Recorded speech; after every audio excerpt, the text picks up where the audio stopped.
الحمد لله نحمده ونصلي ونسلم على رسوله الكريم أما بعد فيقول الله سبحانه وتعالى في القرآن الكريم أعوذ بالله من الشيطان الرجيم بسم الله الرحمن الرحيم فليحذر الذين يخالفون عن أمره أن تصيبهم فتنة أو يصيبهم عذاب أليم.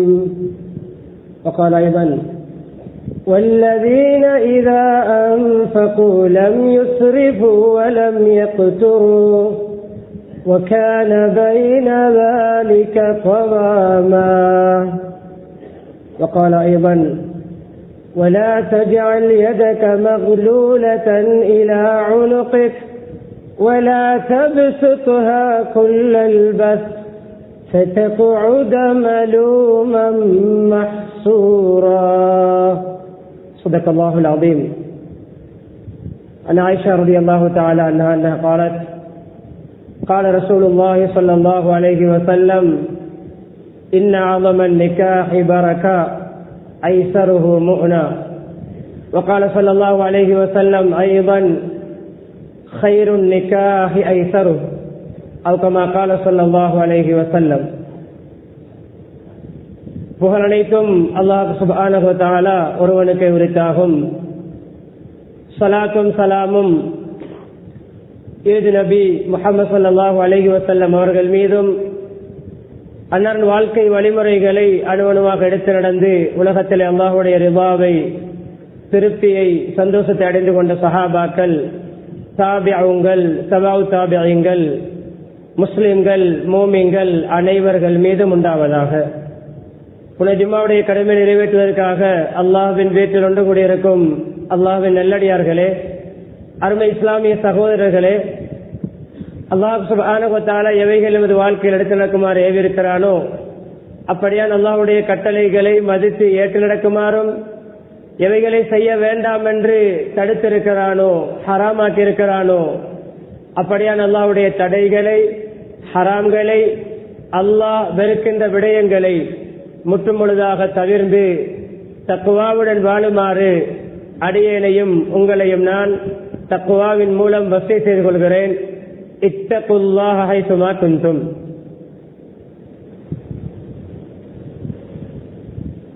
கண்ணியமிக்க அல்லாஹ்வின் நல்லடியார்களே, இஸ்லாம் ஒரு பூர்த்தியான நடுநிலையான உண்மையான ஒரு மார்க்கம். சந்தோஷத்தை எவ்வாறு வெளிப்படுத்த வேண்டும், எந்த அளவு வெளிப்படுத்த வேண்டும், கொண்டாட்டங்களை எப்படிப்பட்ட வரையறையோடு கொண்டாட வேண்டும், கவலை துக்கங்களாக இருந்தாலும் எந்த அளவு எத்தனை தினங்கள் என்று வரையறுத்திருக்கிறது. அன்பானவர்களே, நான் பேச இருக்கின்ற தலைப்பை நேரடியாக முன்வைத்து விடயத்தை ஆரம்பிக்கிறேன். அதாவது, இன்று சகல தரப்பினருக்கும் சில கலாச்சாரங்கள், சில நாகரிகங்கள், சில முன்மாதிரிகள் இருக்கின்றன. அவர்களுடைய வணக்க வழிபாடு இப்படி இருக்கும், அவர்களுடைய குடும்ப விவகாரம் இப்படி இருக்கும், அவர்களுடைய பொருளாதாரம் இப்படி இருக்கும். அன்பானவர்களே, ஒரு கேள்வி உங்களிடம் நான் கேட்டு தலைப்பை துவங்குகிறேன். இஸ்லாமிய திருமணம் என்று ஊரில் நடக்கின்ற எந்த திருமணத்தை காட்டுவது? முஸ்லிம்களுடைய திருமணத்தின் தனித்துவம். அன்பானவர்களே, இன்று ஒரு மாதத்துக்கு 10-15 திருமணங்கள் நடப்பதாக இருந்தால் அந்த 10 திருமணங்களும் சிலருடையதை தவிர அநேகமாக எல்லா மத கலாச்சாரங்களும் கலந்ததாகத்தான் இருக்கிறது.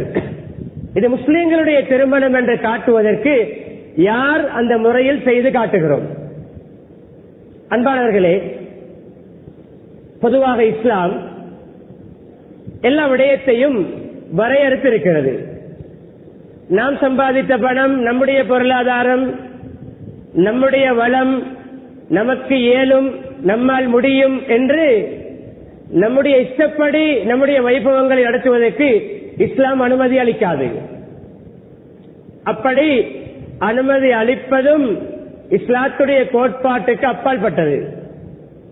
அன்பானவர்களே, இன்று திருமணங்களில் நடக்கின்ற சில மார்க்கத்துக்கு புறம்பான விடயங்களை நான் உங்களோடு பகிர்ந்து கொள்ள ஆசைப்படுகிறேன்.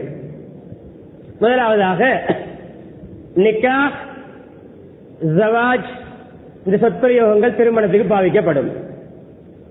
விருந்து பிரசாரம் என்ற அடிப்படையிலே திருமணத்திலே கண்ணியமானவர்களே சரியாக முறையாக செய்வதாக இருந்தால் மாப்பிள்ளையுடைய மணமகனுடைய பொறுப்பில் இருக்கின்ற அந்த வலிமா விருந்துதான் நிக்காஹோடு சம்பந்தப்பட்ட ஒரே ஒரு விருந்து. இன்று கவலைக்குரிய விடயம், திருமணம் என்ற பெயரில் திருமணம் மகளுக்கோ மகனுக்கோ எடுக்க முன்னால் நல்ல ஆரோக்கியமாக இருந்த எத்தனையோ பேர் ஒரு திருமணம் முடிந்தவுடன் நோயாளியாக மாறுகிறார்கள். அன்று வரைக்கும் ஒரு ரூபாயிலும் யாரிடமும் கடன் எடுக்காத மனிதர் வீட்டில் ஒரு திருமணம் முடிந்துவிட்டால் கடனாளியாக மாறுகிறார். அன்று வரைக்கும் இருந்த தான் தன்னுடைய மனைவிக்கு போட்ட மகர் பிள்ளையுடைய மகர் திருமணத்துக்காக விற்கப்படுகிறது. எத்தனையோ சொத்துக்கள் இழக்கப்படுகின்றன. தேவைக்கு அவசியத்துக்கு அன்பானவர்களே விற்க வேண்டியதை விற்கலாம், பணமாக்கலாம். ஆனால் இன்று கவலைக்குரிய விடயம் என்னவென்றால் ஆடம்பரத்துக்குத்தான் இவைகள் நடைபெறுகின்றன. அல்லாஹ் விரும்பாத செயற்பாடுகளுக்குத்தான் இந்த விடயங்கள் நடைபெறுகின்றன. கடனாளியாகுவது, நோயாளியாகுவது, கண்ணியமான பாவங்கள் நடப்பதற்கு காரணமாக அமைவது, அந்நிய கலாச்சாரங்களுக்கு இடமளிப்பது, இது அனைத்துமே அல்லாஹ் வெறுக்கின்ற விடயங்கள். நான் ஆரம்பத்திலே சில குர்ஆன் வசனங்களை ஓதினேன். அதில் ஒன்றுதான் அந்த ஆயத்துடைய ஆரம்பமே மிக எச்சரிக்கையாக இருங்கள், கேர்ஃபுல் என்று சொல்லுவோமே, மிக கவனம், எச்சரிக்கையாக இருங்கள். யார்? அல்லதீன யுகாலிஃபூன அன் அம்ரி, அல்லாஹ்வுடைய கட்டளைக்கு மாறு செய்யக்கூடியவர்கள். அன் துஸீபஹும் ஃபித்னா, அவர்களுக்கு குழப்பங்கள் ஏற்படும். ஃபித்னா என்றால் எல்லோரும் பயம். ஃபித்னாவுடைய அசல் அர்த்தம் என்னவென்றால், நாம் தங்கத்தை நெருப்பிலே போட்டு உருக்குவோமே, அந்த தங்கமும் நெருப்பு நிறத்துக்கு மாறுமே, அதுதான் ஃபித்னா. நெருப்பில் வேகுவதற்கு சமமானதுதான் ஃபித்னா. ஒரு நிம்மதி இல்லாத தன்மை, உள்ளத்திலே ஒரு என்ன சஞ்சலம், எப்பொழுதும் உள்ளம் கொதித்துக் கொண்டிருக்கும், உள்ளத்தில் ஒரு வகையான வெறுப்புணர்வு, ஒரு வகையான சடைவு, நிம்மதியின்மை, மன அழுத்தம், கண்ணியமான எல்லாமே இந்த ஃபித்னாவுக்குள் அடங்கும். அந்த துஸீபஹும் ஃபித்னா, அவர்களுக்கு முதலாவது தண்டனை குழப்பம் ஏற்படும். எல்லா இடங்களிலும் ஃபித்னா வெடிக்கும்.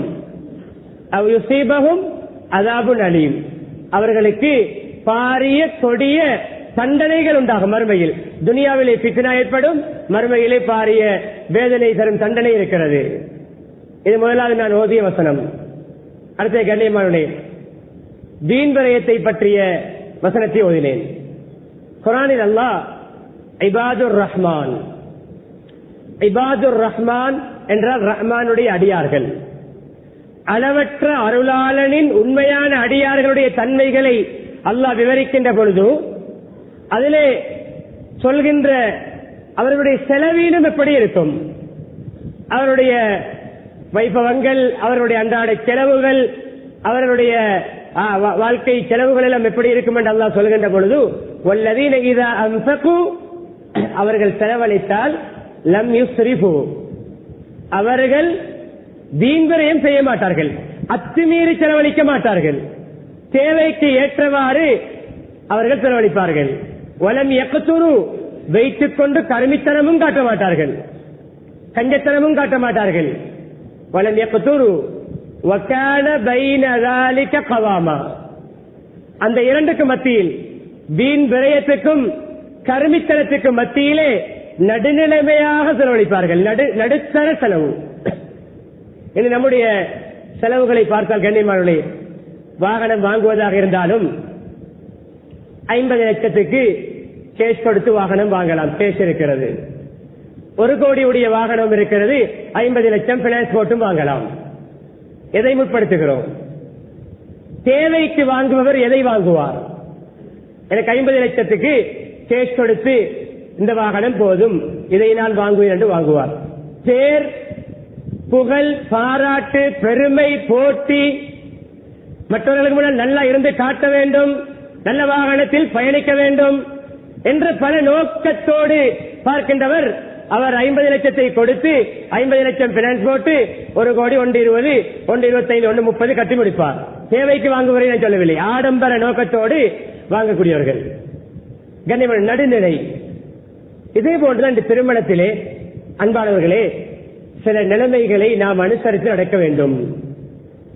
சில ஊர்களிலே அந்த ஊருக்கென்று ஒரு கட்டுப்பாடு, ஒரு கட்டுக்கோப்பு, ஒரு கலாச்சாரம் இருந்து வருகிறது. அது பாதுகாக்கப்பட்டு வருகிறது. ஆனால் சில இடங்களிலே சில வெளி தொடர்புகளினால் ஏற்படுகின்ற அந்த வைபவங்களுக்கு கலந்து கொண்டு வருவதனால் அங்கு காண்கின்ற விடயங்களை தானும் கண்டு ரசித்து அது தன்னை கவர்ந்து தன்னுடைய குடும்பத்திலும் அது போன்ற நிகழ்வுகளை ஏற்படுத்துவதற்கு நாம் தயாராகிறோம். சிலர்களுடைய பலகீனம். அன்பானவர்களே, இந்த திருமணத்தால் நடக்கின்ற வீண் செலவுகளை மாத்திரம் பார்த்தால் எத்தனையோ ஏழைகளை வாழ வைக்கலாம், எத்தனையோ விதவைகளை வாழ வைக்கலாம், எத்தனையோ அனாதைகளை கண்கலங்காமல் வாழ வைக்கலாம், எத்தனையோ வயது வந்த குமரிகளுடைய திருமணங்களை செய்து வைக்கலாம், எத்தனையோ நோயாளிகளுடைய வைத்திய செலவுகளை கவர் பண்ணலாம். ஏன் அன்றாடம் பசியோடு பட்டினியோடு வாழ்கின்ற எத்தனையோ ஏழை மக்களுடைய பசியை போக்கலாம், எத்தனையோ சமூக பணிகளை செய்யலாம், எத்தனையோ கல்விமான்களை உருவாக்கலாம், எத்தனையோ வறிய மாணவர்களை படிக்க வைத்து முன்னேற்றலாம், துறை சார்ந்தவர்களாக மாற்றலாம். அன்பானவர்களே, பணம் ஒரு நியாமத். அது யாருக்கு நியாமத் என்றால் அதை நியாமத்தாக பார்த்து அல்லாஹ்வுக்கு பொருத்தமாக செலவழிப்பவருக்கு நியாமத். அல்லாஹ் வெறுக்கின்ற, அல்லாஹ் தடுத்திருக்கின்ற, அல்லாஹ் விரும்பாத அப்படியான வழிகளில் செலவழிக்கப்படுகின்ற பணம் அது நிகமத்தாக மாறும். ஆடம்பரத்தை வெளிப்படுத்துகின்ற பணம் அழிவுக்கு காரணமாக மாறும். காரூனுக்கு என்ன நடந்தது? காரூன் எப்பொழுது அழிக்கப்பட்டான்? காரூன் குர்ஆன் விவரிக்கின்ற ஒரு பணக்காரன். அவருடைய களஞ்சிய திறவுகோள்களை சுமப்பதற்கு ஒரு பலம் வாய்ந்த ஒரு கூட்டம் தேவை. அப்படிப்பட்ட பணக்காரன் எப்பொழுது கண்ணியமான அழிக்கப்பட்டான்? எப்பொழுது? ஃபஹரஜ அலா கௌமிஹி ஃபி ஸீனத்தி. டாம்பிகமாக, ஆடம்பரமாக, பெருமையோடு மக்களுக்கு காட்டுவதற்காக நான் பெரிய பணக்காரன், எனக்கு பெரிய படைப்பட்டாலும் இருக்கிறது, என்னுடைய படி வாகன வசதி இருக்கிறது, என்னுடைய வாகன பவனியை பாருங்கள். மக்களுக்கு மத்தியிலே தன்னுடைய பணத்தை காட்டுவதற்காக வேண்டி, தன்னுடைய அகங்காரத்தை வெளிப்படுத்துவதற்காக வேண்டி, தன்னுடைய அந்த ஆடம்பரத்தை வெளிப்படுத்துவதற்காக வேண்டி வந்த பயணத்தில் தான் சுழி வாங்கப்பட்டார்.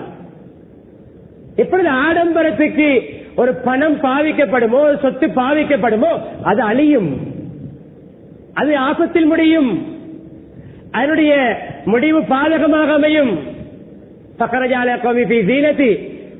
துனியாவை மோகம் கொண்டவர்கள், உலக நப்பாசை பிடித்தவர்கள் ஆசை வைத்தார்கள். எங்களுக்கும் இது போன்ற பணம், இது மற்றவர்களை பார்த்துதான் ஆசை வருகிறது.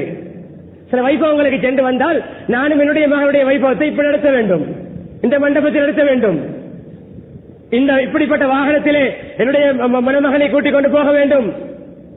வீட்டில் இருக்கிறது 1 கோடி 1.5 கோடி 4 கோடி 4.5 கோடி 5 கோடி வாகனம், பெருமதியான வாகனம். தன்னுடைய வீட்டு மணமகளையோ அந்த வாகனத்தில் கூட்டிக் கொண்டு போனால் திருமணம் நடக்காதா? தன்னுடைய வீட்டிலே கோடிக்கணக்கான பெருமதியான வாகனத்தை, அழகான வாகனத்தை வைத்துக் கொண்டு 1.5 2.5 லட்சம் செலவழித்து வாகனத்தை ஹயர் பண்ணுவதாக இருந்தால் ஆடம்பரம், வீண் விரயம். கசப்பாக இருந்தாலும் ஏற்றுக்கொள்ள வேண்டும். காரூனுடைய நிகழ்வு நிலை வர வேண்டும். பெருமைக்கு இப்படி நாங்கள் ஹயர் பண்ணினால் மன்னிக்க வேண்டும். எதற்கது? வாகனம் இல்லாதவர், அது இருக்கின்ற வாகனம் பொருத்தம் இல்லாதது. குடும்பத்தில் ஒருவர் வாகனத்தை தருகிறார், உதவி செய்கிறார், நண்பர் தருகிறார், எடுக்கலாம், பிடிக்கலாம், வேறு விடயம் பாவிக்கலாம். சஹாபாக்களும் உதவி செய்தார்கள், திருமண விடயங்களிலே ஒத்தாசையாக இருந்தார்கள். ஆனால் கரிமன் இன்று சில மாப்பிள்ளை போல் போகின்ற கார்கள் 2-3 மணித்தியாலங்களுக்கு 2-3-4-5 லட்சங்கள். அதிலே பயணித்தால் தான் நிம்மதியான வாழ்க்கையா? அதிலே பயணித்தால் தான் திருமணம் செல்லுபடியாகுமா? அதிலே பயணித்தால் தான் கண்குளிர்ச்சியான வாழ்க்கை கிடைக்குமா? சில வேளை இல்லாதவர்களுடைய ஏக்கம், ஏழைகளுடைய கண்ணீர், சிரமப்படக்கூடியவர்களுடைய வயது வந்தும் குமரகாரியத்தை நடத்த முடியாமல் தத்தளிக்கின்றவர்களுடைய ஏக்கம் 2-3 மாதங்கள் கூட வாழ விடாமல் உடையலாம். உடைந்து கொண்டிருக்கிற திருமணங்கள் எந்த அளவு ஆடம்பரமாக நடைபெற்றதோ அந்த அளவு வேகமாக உடைகிறது.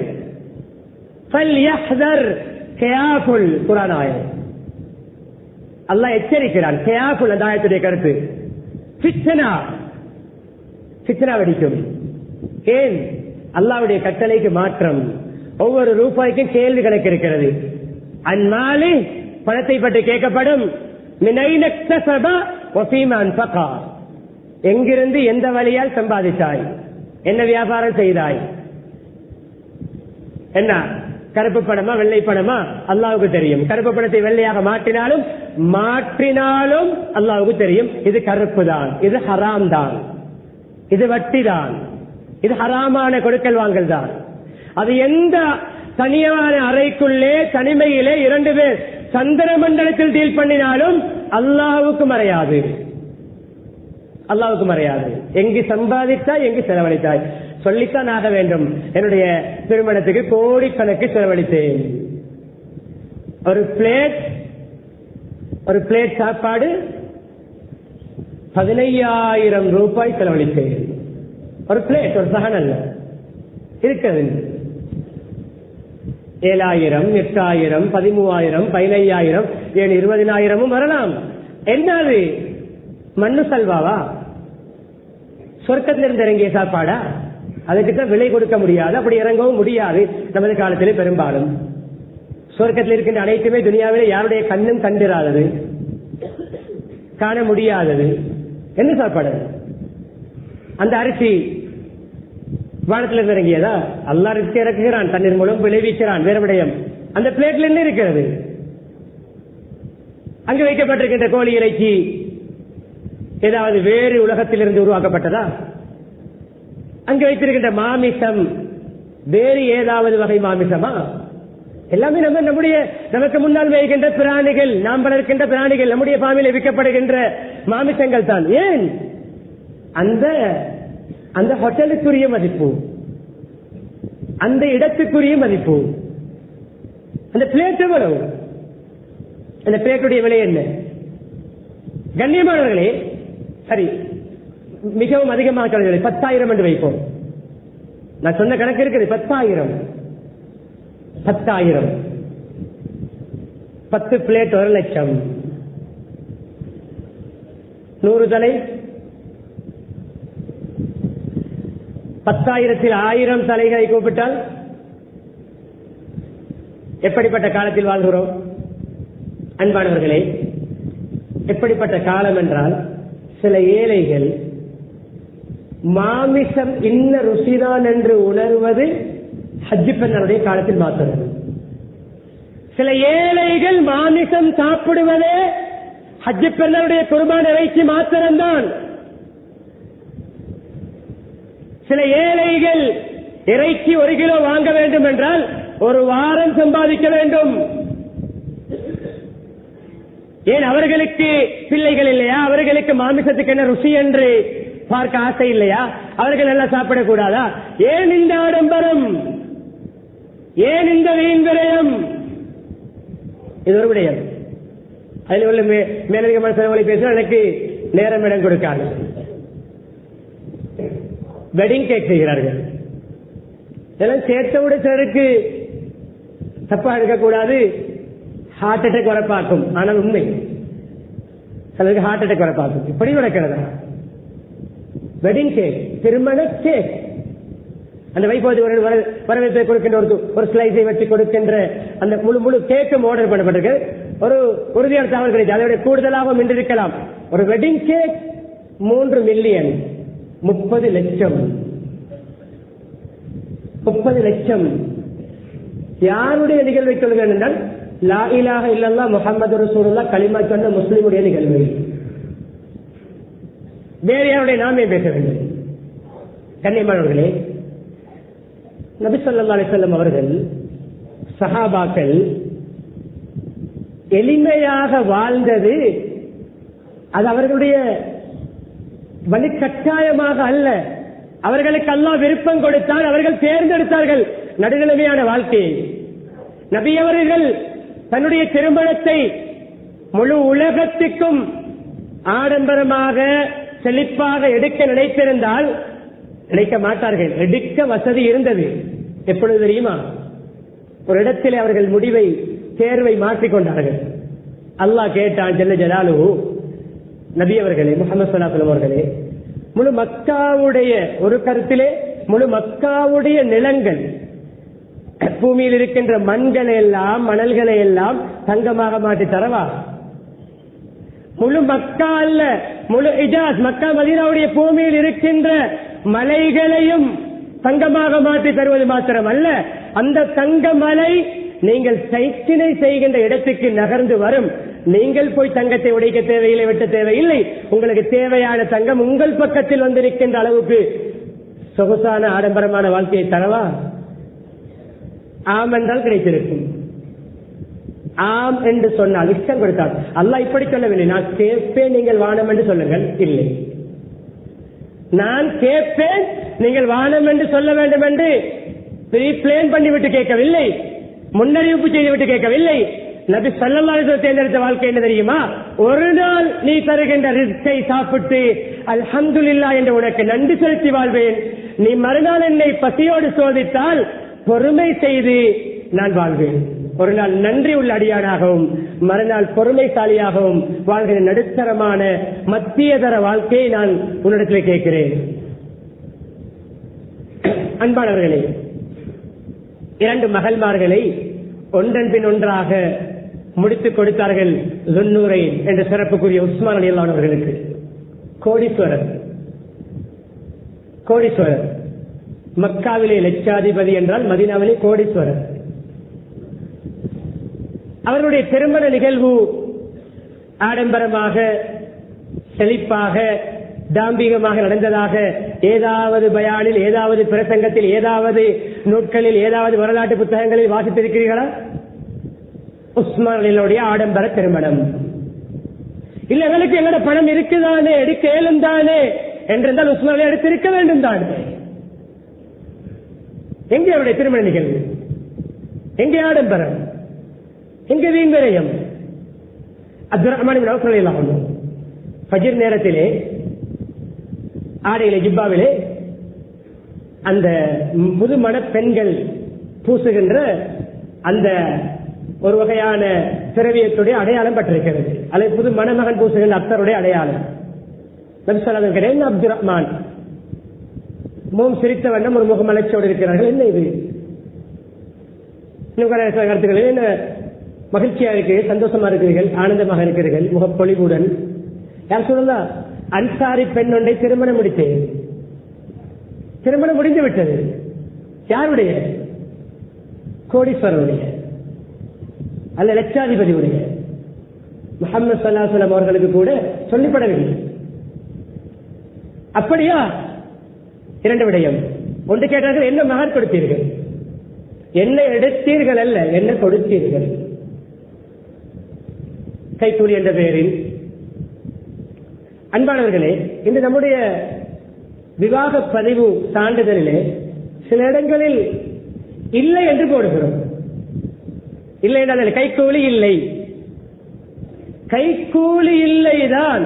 ஆனால் கையிலே தூக்கிக் கொண்டு சுத்த முடியாத வாகனம் எடுத்திருக்கிறார், கையிலே தூக்கி சுத்த முடியாத வயல் எடுத்திருக்கிறார், கையிலே தூக்கி சுத்த முடியாத வீடு எடுத்திருக்கிறார். சீதனம் இல்லை, மன்னிக்க வேண்டும், இல்லை என்று போடுவது, சீதனம் எடுத்து நடக்கின்ற திருமணத்திலே சீதனம் இல்லை என்று போட்டு சைன் வைப்பது பொய் சாட்சி. பொய் சாட்சி பெரும்பாவம். பொய் சாட்சி பத்திரம் வெளியாக்குவது பெரும்பாவம். என்ன எடுத்தீர்கள் அப்துரஹ்மான்? எவ்வளவு கிடைத்தது? பொண்ணு வீட்டு என்ன தந்தார்கள்? எவ்வளவு என்று கேட்கவில்லை. மாதா சுப்தரகா, மகர் என்ன கொடுத்தீர்கள்? ஒரு ஈத்தம்பல விதையுடைய எடையளவு தங்கம் கொடுத்தேன். சரி, மகர் கொடுத்து விட்டீர்கள். அவுலிம் பலோபிஷால், குதிரை அறுத்து, குதிரை உயர் ரகம், குதிரை இறைச்சி சாப்பிடணும், ஹலால். குதிரை இறைச்சி ஹலால், அறுப்பதில்லை. சில நாடுகளில் நாம் மாடு அறுப்பது போன்று அங்கு குதிரை தான் அறுப்பார்கள். அவ்வளவு மலிவு. குதிரை இறைச்சி ஹலால், விலை கூட. ஒட்டக இறைச்சி நடுத்தரம், ஆட்டிறைச்சி மலிவு. மலிவு கண்ணியமானவர்களே, ஆனால் நபி ஸல்லல்லாஹு அலைஹி வஸல்லம் அந்த எளிமையான முறையை காட்டுவதற்கு அப்துர்ரஹ்மான் இப்னு அவ்ஃப் சொன்னது அவுலிம் பலவ் பிஷா, ஆட்டையாவது அறுத்து. என்ன, உங்களுக்கு ஒட்டகம் அறுக்க முடியும், விருப்பம் இருந்தால் அறுக்கலாம். ஆட்டையாவது அறுத்து நீங்கள் வலிமா கொடுங்கள். எனவே ஒரு மகர் செலவு வலிமா மாப்பிள்ளையுடைய காட்டிக் கொடுத்தார்கள். அன்பானவர்களே, அப்துர்ரஹ்மான் அவர்களுடைய திருமணம். அதே போன்று அன்பானவர்களே, எத்தனையோ நிகழ்வுகளை சொல்லிக் கொண்டு போகலாம். திருமணத்தை ஒரு பிரச்சனையாக, ஒரு தன்னுடைய நிம்மதியை பறிக்கின்ற ஒன்றாக, தன்னுடைய பொருளாதாரத்தை நஷ்டப்படுத்துகின்ற ஒன்றாக, வெறுங்கையாக மாறுகின்ற ஒன்றாக முன்னோர்கள் ஆக்கிக் கொள்ளவில்லை. நாம் என்று ஆக்கிக் கொண்டோம். மருதோண்டி பங்கன் எந்த குர்ஆன் ஆயத்திலே, எந்த ஹதீஸிலே, எந்த சஹாபியுடைய நிகழ்விலே இப்படி ஒரு நிகழ்வு இந்த ஊரில் இருக்குமோ இல்லையோ தெரியாது. பிலால் சாப்பாடு, அதில் மீன் தான் வைக்க வேண்டும். யாருடைய முறை? யாருடைய முறை? அன்பர்களே, எத்தனை விடயங்களை சொல்லிக் கொண்டு போகலாம். அடுக்கி சொல்லிக் கொண்டு போவது நோக்கம் அல்ல. கொஞ்சம் படிப்பிலே எடுப்போம். கொஞ்சம் நம்முடைய வீண் செலவுகளை குறைத்து பல பேரை வாழ வைப்போம். இன்று எத்தனையோ பெண்களுடைய திருமணம் நடக்காமல் இருப்பதற்கு காரணம் என்ன தெரியுமா? ஒரு சிறிய ரூம் துண்டில்லை, ஒரு சிறிய ரூம் அமைப்பதற்கு பணம் இல்லை. ஒரு 5 பேக் சீமெண்டுடைய ஒரு அதுக்கு செலவான ஒரு 25, 30, 50 ஆயிரத்துடைய பணம் இருந்தால் ஒரு ரூமை அமைத்து, எத்தனையோ வீட்டில் திருமணம் நடக்கவில்லை என்ன தெரியுமா? அந்த திருமணம் முடிக்கின்ற அந்த பெண் தங்குவதற்கு அந்த வீட்டில் அறை இல்லை. இந்த எத்தனையோ பேருடைய, மன்னிக்க வேண்டும், வாஷ்ரூம், குளியல் அறையே எத்தனையோ ஏழைகளுடைய வீட்டுடைய அளவு. எத்தனை ஏழைகளுடைய வீட்டை விட பெருசென்று சொல்லலாம். சில ஊர்களை வைத்து பார்க்கின்ற பொழுது, கிராமப்புறம் இல்லாவிட்டாலும் நகர்ப்புறங்களிலே சில ஏழைகளுடைய வீடு, முழு வீடும் 5, 2, 3 ஜோடிகள் வாழ்கின்ற வீடு சில செல்வந்தர்களுடைய பாத்ரூமை விட சிறியது. இன்னும் ஒருபடி மேலே உறங்குகின்ற கட்டிலை விட சிறியது. குயின் சைஸ் கட்டில் என்றால் அதில் இமாஞ்ச மாத்திரம் இருக்கலாம். தவறில்லை, தவறில்லை. இப்படிப்பட்ட ஏழைகளை பார்ப்பது யார்?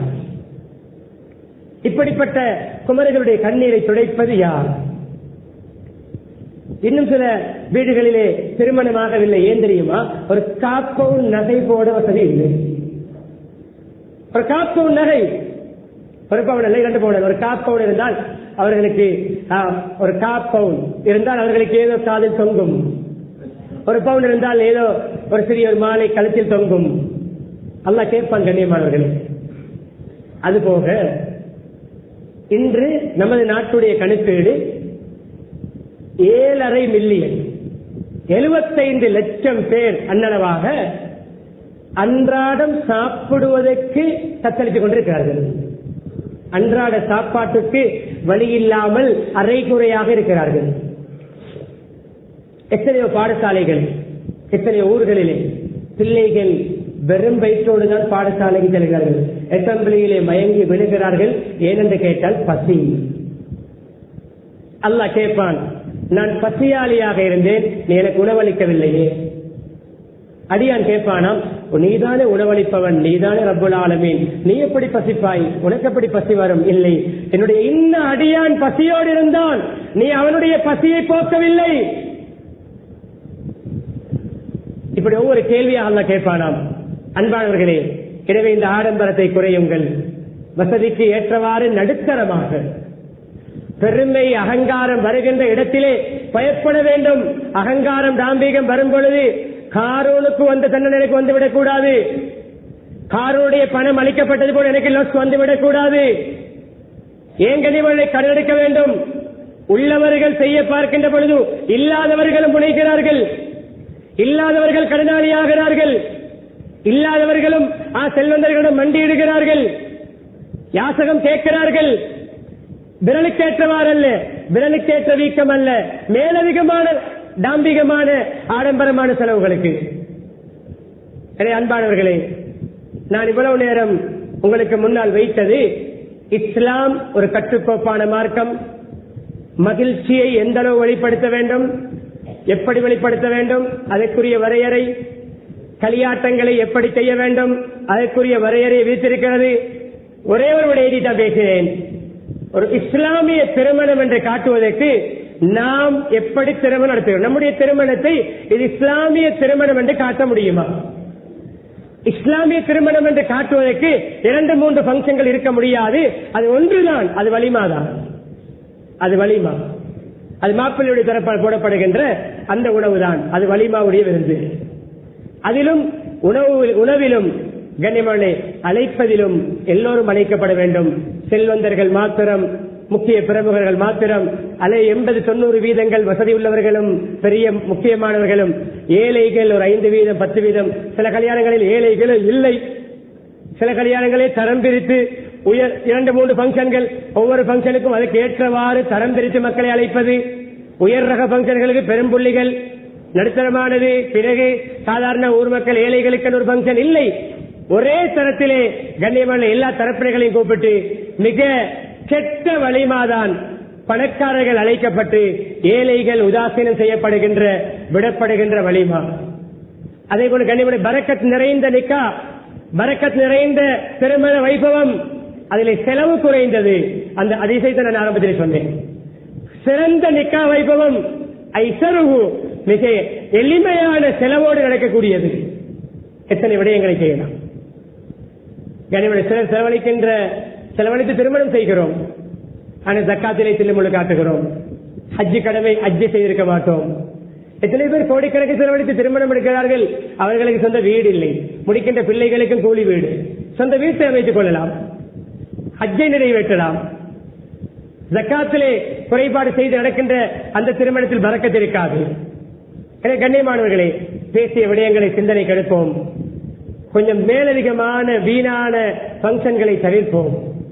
அதுக்கு பதிலாக எத்தனையோ சிரமப்படக்கூடியவர்கள், பசியாளிகள், நோயாளிகள், குமருகள், வறியவர்கள், அவர்களை தேடி சென்று அல்லாஹ்வுக்காக வேண்டி அவர்களுடைய காரியங்களை செய்து கொடுத்தால் நம்முடைய திருமண வாழ்க்கையில் இணைகின்ற தம்பதிகள் கண்குளிர்ச்சியாக, சந்தோஷமாக, நிம்மதியாக வாழும். கண்ணியமானவர்கள், ஒரு 3-4 மணித்தியாலங்களுக்கு 2-3 கோடிகளை செலவழித்து அதில் என்ன கண்டோம், என்ன திருப்தி கண்டோம்? அவ்வளவு செலவழித்து சாப்பாடு போட்டாலும் வைபவத்துக்கு வந்த 10 பேரிடம் நாம் உரையாடினால் 10 பேருடைய பதிலும் 10 மாதிரி வரும். ஒவ்வொரு சாப்பாடில் 5 பேர் சாப்பாட்டை குறை சொல்வார்கள், 5 பேர் ஏற்பாட்டை குறை சொல்வார்கள், 5 பேர் அங்கு கவனித்த விதத்தை குறை சொல்வார்கள். இப்படித்தான் மனிதர்களை திருப்திப்படுத்த முடியாது. அல்லாஹ்வை கோபப்படுத்தி மனிதர்களை திருப்திப்படுத்த முனைந்தால் மனிதர்களுடைய உள்ளத்திலே அல்லாஹ் இவரை பற்றிய வெறுப்பை போடுவான். அது எனவே திருமணத்திலே ஆடம்பரம், வீண்விரயம், தேவையில்லாத பங்கன்கள், மேற்கத்திய கலாச்சாரங்கள் அல்லது பிற மத கலாச்சாரங்களை தவிர்த்து நம்முடைய இஸ்லாமிய முறைப்படி முஹம்மது ஸல்லல்லாஹு அலைஹி வஸல்லம் அவர்கள் செய்தது போன்று, சஹாபாக்கள் செய்தது போன்று, அதே போல முன்னைய கால நல்லடியார்கள் செய்தது போன்று திருமணத்திலே தீனை முற்படுத்தி, தக்வாவை முற்படுத்தி, ஜோடி தேடும் பொழுது முதலாவது மார்க்கப்பற்றை பார்த்து, ஒழுக்கத்தை பார்த்து, வெறும் வருமானத்தையும், படிப்பையும், சம்பாத்தியத்தையும், தொழிலையும் வாகனத்தையும் வீட்டையும் குடும்ப கௌரவத்தையும் அழகையும் மாத்திரம் பார்க்காமல் தீனை முற்படுத்தி ஏனைய விடயங்களை நாங்கள் அதனோடு சேர்த்து பார்க்கின்ற பொழுது நிச்சயமாக நம்முடைய வாழ்க்கை உண்மையிலே இன்பமாக, செழிப்பாக, மகிழ்ச்சியாக, மங்களகரமாக அமையும் என்பதில் சந்தேகமில்லை. எனவே பேசிய விடயம் சுருக்கமாக ஒரு விடயம் தான் பேசினேன். சிலவேளை இந்த ஊரிலே இப்படியான நிகழ்வுகள் நடக்காமலும் இருக்கலாம், ஆங்காங்கே ஓரிரண்டு நடக்கலாம். அது எப்படி இருக்கலாம் எனக்கு தெரியாது. ஆனால் இன்று பரவலாக முஸ்லிம்களிடம் இந்த ஆடம்பரம், இந்த பேருக்கும் புகழுக்கும், மற்றவர்களுக்கு முன்னால் பெருமைக்கும், மற்றவருடைய மனதை உடைத்து ஏழைகளை, அனாதைகளை, விதவைகளை ஏங்க வைத்து, பொருளாதார நெருக்கடியில் இருக்கின்றவர்களை ஏங்க வைத்து நடக்கின்ற திருமணங்கள் ஆங்காங்கே கசப்பாக இருந்தாலும் உடைகின்ற, மிக எந்த அளவுக்கு செலவழித்து ஆடம்பரமான உயர் ரக இடத்தில் செய்யப்பட்டதோ அந்த அளவு வேகமாக அந்த திருமணங்கள் சல்லடை போன்று சின்னாபின்னமாகுவதை கண்டு கொண்டிருக்கிறோம். அதனால் தான் அந்த ஆயத்தை நான் ஓதினேன். அல்லாஹ்வுடைய கட்டளைக்கு மாறு செய்து நடக்கின்ற விடயங்கள் ஃபித்னாவை உண்டு பண்ணும், குழப்பத்தை உண்டு பண்ணும், சஞ்சலத்தை உண்டு பண்ணும், பிரச்சனையை உண்டு பண்ணும், மறுமையிலே தண்டனையை தரும். அதே போன்று எப்பொழுதும் நடுநிலை இருக்க வேண்டும். அது ரஹ்மானுடைய அடியார்களுடைய பண்பு. இன்னொரு ஆயத்தை ஓதினேன். நீங்கள் கஞ்சனாகவும் இருக்க வேண்டாம், இறுக்கி பிடிக்கக்கூடியவராகவும் இருக்க வேண்டாம். வலா தபசுதுஹா குல்லல் பஸ், கை வீசி செலவழிக்கவும் வேண்டாம். அளவு நிறுவ இல்லாமல், கணக்கு பார்க்காமல் கண்டபடி செலவழித்து நீங்கள் பிறரால் கேவலப்படுத்தப்படக்கூடிய, பழிக்கப்படக்கூடிய, கை சேதத்துக்கு ஆளாகிய நபராக வெறும் கையோடு மாறிவிட வேண்டாம்.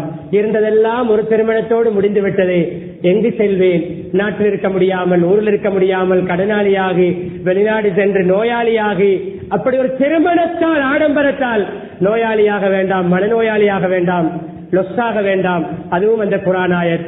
எனவே எல்லாம் அல்லாஹ் சுப்ஹானஹு வ தஆலா நமது எல்லா விடயங்களையும் அல்லாஹ்வுடைய கட்டளைக்கு பொருத்தமாகவும் முஹம்மது ஸல்லல்லாஹு அலைஹி வஸல்லம் அவர்களுடைய வழிமுறைக்கு தோதுவாகவும் அமைத்துக் கொள்ளக்கூடிய பாக்கியத்தை நம் அனைவருக்கு நசீபாக்குவானாக. யா அல்லாஹ் எங்களுடைய பாவங்களை மன்னித்தருள்வாயாக, எங்களுடைய பெற்றோருடைய பாவங்களை மன்னித்தருள்வாயாக, மனைவி மக்களுடைய பாவங்களை மன்னித்தருள்வாயாக, பூரா முஸ்லீம்கள் மூமின்கள் அனைவருடைய பாவங்களை மன்னித்தருள்வாயாக. யா அல்லாஹ் உண்மையான ஈமானை தருவாயாக, இஸ்லாமிய பண்புகளை தருவாயாக, இஸ்லாமிய விழுமியங்களை பின்பற்ற நடக்கின்ற பக்குவத்தை தருவாயாக. யா அல்லாஹ் நம்முடைய வைபவங்களை இஸ்லாமிய முறைப்படி அமைத்துக் கொள்ள தௌஃபீக் செய்வாயாக.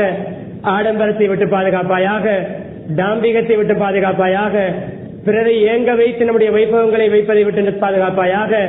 யா அல்லாஹ் அதை பிறருக்கு முன்னால் அழிவுக்கு காரணமாக்கி விடாதே. யா அல்லாஹ் நடுநிலைமையான வாழ்க்கையை தருவாயாக, நடுநிலைமையான செலவினத்தை தருவாயாக, வருமானங்களிலே பரக்கத்து செய்வாயாக. எல்லா வைபவங்களையும் உன்னுடைய திருப்தியோடு